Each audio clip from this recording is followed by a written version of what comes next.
నమస్కారం అండి. స్నేహితులు, శ్రేయోభిలాషులు, బంధువులు అందరికీ విజయదశమి శుభాకాంక్షలు.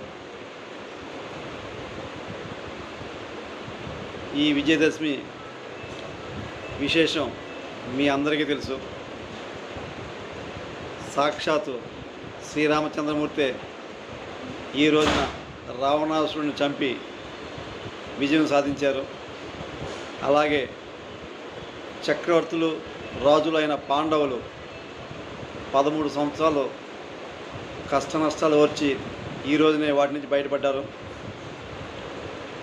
అలాంటి విశేషమైన ఈ దుర్గాదేవి శరణార్థ పూజ అండి.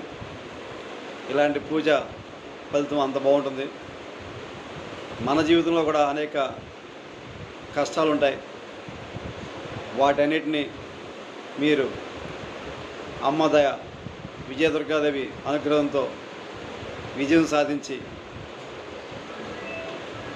మీరు మీ కుటుంబ సభ్యులు అందరూ కూడా సుఖ సంతోషాలతో వర్ధిల్లాలని కోరుకుంటూ మీ అందరికీ విజయదశమి శుభాకాంక్షలు. అమ్మ దయ ఉంటే అన్నీ ఉన్నట్లే. నమ్మండి, అన్నీ ఖచ్చితంగా విజయాలు సాధిస్తారు.